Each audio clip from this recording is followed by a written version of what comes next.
Even if you accept Bitcoin, you have to start to alter your thinking on a whole range of subjects, and you have to Right. I mean, not everyone, but a lot of people have to reconfigure their life. You talked about fasting, for example. I mean, hodling is a form of fasting. If you Yeah. think it through. Yeah. It's a good one. And I've tried fasting. It's a struggle for me. I've always been a big guy. I like to eat. I like to wake up and have a coffee and a sandwich or a bacon. I am, but I've tried fasting. It's a real challenge. I've had periods when I've done okay, and you do gain that wisdom from that. But to me, a hodling is a form of fasting. It is a delayed gratification, and with that comes wisdom. Yeah, absolutely. And you bring up a good point. Everything kind of alters your consciousness. Yeah. Like even an idea. And this is, I think, fairly central to the religious phenomenon as well. Like, why is it that a story about some guy in the past, real or fictional, why does it have such an impact on people? It's just an idea.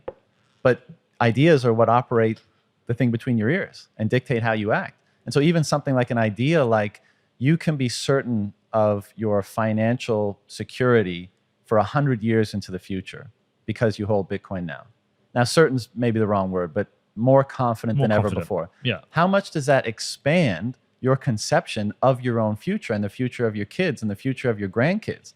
Like, it's literally mind expanding when a new idea enters your brain that expands the horizon of what the future could be for you. And so all of this stuff alters your consciousness. I guess what we're saying is, like, how should we facilitate that process by intentionally altering our consciousness to gain more clarity about certain ideas that we want to, like, continue to affect us, to continue to guide us in certain ways. No. But it's a really interesting point that, like, everything is consciousness altering, from coffee to an idea to psychedelics.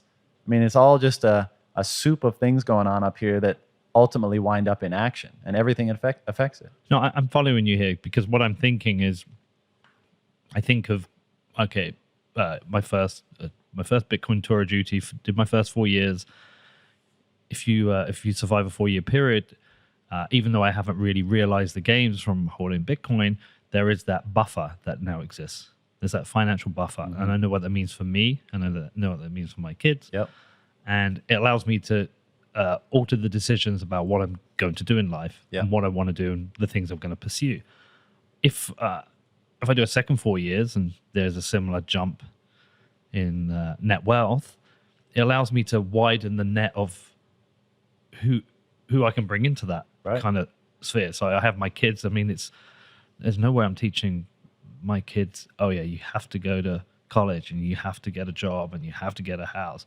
I used to say to them, like, your exams are important. Now it's like, well, what do you want to pursue?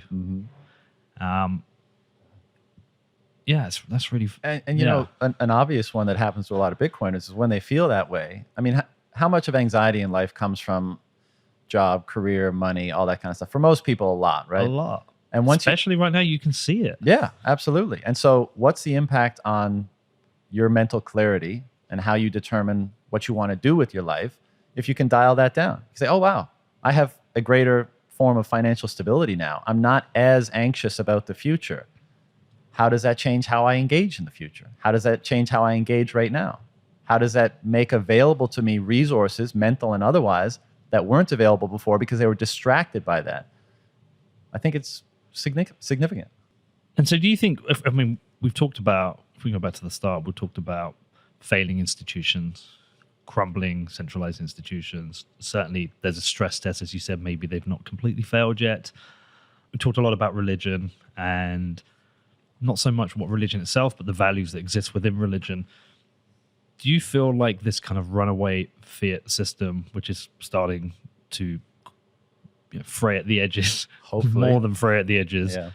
Do you think some of that is comes from a lack of values, a lack of ideology, a lack of things that people anchor to themselves to, or do you think it's causing it?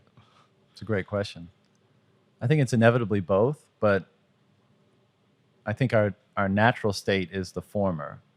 It's like, you grow up in the world and you have your familial and your community and your nation conditioning, the cultural conditioning. And so that affects all that, and it by no means delivers to you everything you need. And that's why, as we've been discussing, like the culture is useful, for socialization, for interacting, for coordinating, for getting what you want, for accessing value. But you can't become it. You have to remain an individual so that you can take from it what's valuable and what you need from it and what benefits you, and not be co-opted by it. And I think what fiat does is it increases the propensity that you are susceptible to being co-opted by the culture, right? The institutions, the government apparatus, all that kind of stuff, because they are able to develop an unnatural size, an unnatural degree of influence by virtue of the fact that they're able to surreptitiously steal from you. Yes. And so, I definitely think it exacerbates it. And why is it that here, at the time when the system is ostensibly reaching its breaking point, we have this fiat, quote unquote fiat culture all over the world, where people are unhappy, people are, behavior is deplorable in many cases. Like, I think we could all be fairly critical of the state of the world and culture today. And, speaking about psychedelics, a guy I used to listen to a lot, Terrence McKenna, he's dead now, but he was a phenomenal resource in that space. He used to say culture is not your friend. And I understand what he meant, right? Because it co-opts your will, and you're directed by it rather than being directed by yourself. But I actually disagree. I think the culture can be a tremendous asset. That's why it exists. That's why we don't all live in the forest by ourselves, because there's so much to be gained by cooperating with one another. But we have to make sure that the culture that gets established can't be corrupted itself. If it becomes corrupt, we become corrupted. But if we can establish it on a basis or a foundation of incorruptible truth, a money like Bitcoin, a sound money like Bitcoin, then I think there's no guarantees, but there's a much better probability that it will be less susceptible to corruption. And that means we will be less drawn in by that corruption. We will be less co-opted by it. Well, this is one of the areas I struggle with, because the system itself, Bitcoin, because it's truth, cannot itself essentially can't be corrupted. I mean, I could probabilistically. Yeah, I mean, I can make an argument for, oh well, in this scenario, this group of people, but like, let's just say, generally speaking, it can't be corrupted. Therefore, we have truth and honesty with money. We don't have money misinformation, but that's the protocol, the system itself. Individuals can still be corrupted, and that's why I've never been entirely in the Bitcoin fixes everything kind of camp, because humans are fallible. Humans can be greedy. Humans can be violent. Humans have egos. So I kind of wonder, in this new world where we have this kind of much more advanced acceptance and use of Bitcoin, how does that still reshape us? Does this just shift the power dynamics? I think we're finding out right now. Yeah. I agree, of course. I mean, there's no silver bullet, right? Yeah. We're weird monkeys, and we're always going to be imperfect. But that's the whole point. That gives us the opportunity to strive for being better, always. It's not like we reach an end and be like, all right, well, let's pack it in because we've pretty much done it. Like, we will always be able to strive to be better, and that's a good thing. I'm grateful for that. But yeah, there's no silver bullets, and Bitcoin is not a perfect solution. But I mean, simple example. If you were homeless and I said, hey, here's $100, go punch that guy in the face, you might do it because you fucking need to eat, right? Yeah.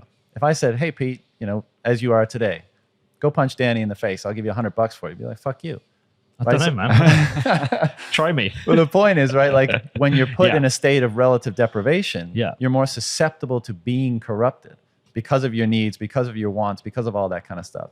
But if you're in a lesser state of deprivation, and that can be a financial deprivation, spiritual, psychological, all that kind of stuff. If you're healthy, or more broadly speaking, I think you're less susceptible. There's a smaller probability of being corrupted. And that's all we can ask for. And then what I think is happening right now, you say like, well, how's it going to fix it? Look around. I mean, beefsteak last night, conference today, all of these people are being upgraded, if I can use that term, by this thing. They're all shitty monkeys like the rest of us, but they seem to be ascending to a higher version of their potential as a result of this thing. And I think the whole world may not be like hardcore Bitcoin maxis, because like when this is just global money, there'll be a less tribal cultural aspect to it perhaps, but the fundamental values that are inherent in the system will continue to bubble up through the culture. And I think what's going to happen is, when you whoever you are critical of in a cult, maybe if you're walking around South Beach and you see some people, you're like, yeah, it's kind of like wherever in the world you find people that, like, you're critical of how they behave.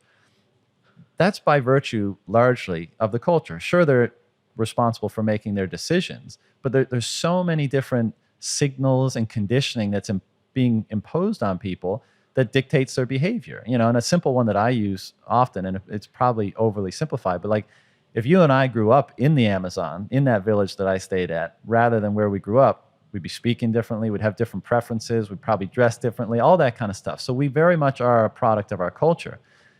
That's why it's so important that the culture is predicated on values that we, mutually agree are good. And when we buy Bitcoin, when we hold Bitcoin, we're saying the values inherent in Bitcoin, truth, sovereignty, incorruptibility, etc., unity, through the network, we're saying we agree with those values. We think those values are good.